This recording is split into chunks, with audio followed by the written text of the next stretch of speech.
Shalom, selamat malam Bapak Ibu Saudara-saudari sekalian. Kembali kita bertemu pada malam hari ini untuk mendengarkan firman Tuhan sebagai bahan perenungan kita yang terdapat dalam 1 Petrus 5 ayatnya yang kelima. Nah, ayatnya berbunyi demikian. Demikian jugalah kamu, hai orang-orang muda, tunduklah kepada orang-orang yang tua. Dan kamu semua, rendahkanlah dirimu seorang terhadap yang lain, sebab Allah menentang orang yang congkak, tetapi mengasihani orang yang rendah hati. Nah, ini ayatnya sangat-sangat keren banget dan cocok untuk saat-saat ini ya. Nah, dalam dunia yang sering menghargai kesombongan dan keangkuhan, dia menganggap bahwa dua hal itu adalah hal yang keren. Firman Tuhan malah sebaliknya. Firman Tuhan itu mengingatkan kita akan pentingnya kerendahan hati.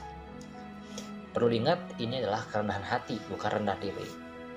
Nah, Petrus mengajarkan bahwa Allah tidak hanya menghargai tetapi juga memberi kasih karunia-Nya kepada mereka yang rendah hati.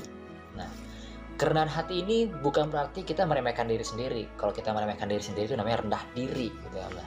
Tapi rendah hati ialah memahami posisi kita yang sebenarnya di hadapan Allah dan sesama kita.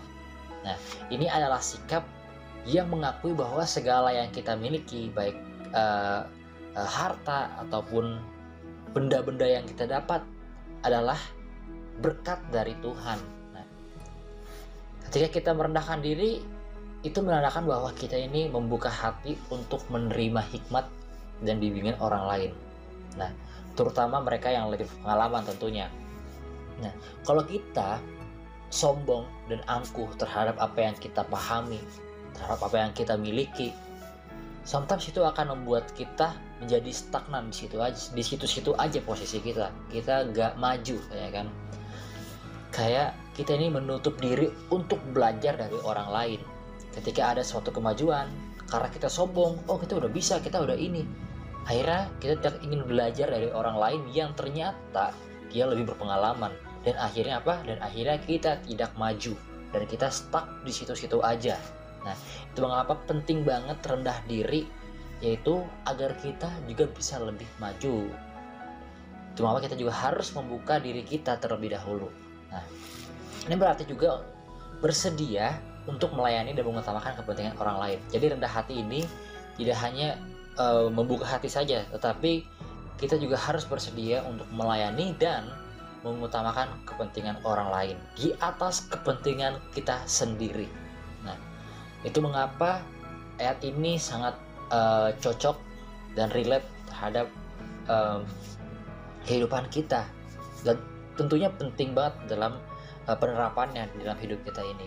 Karena sebagai pengikut Kristus, kita harus membuka hati, harus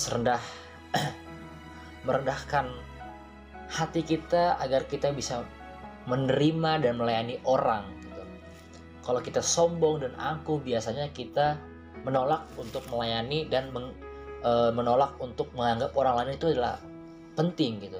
Malah kita meremehkan gitu. Jadi itulah mengapa kita harus tetap rendah hati.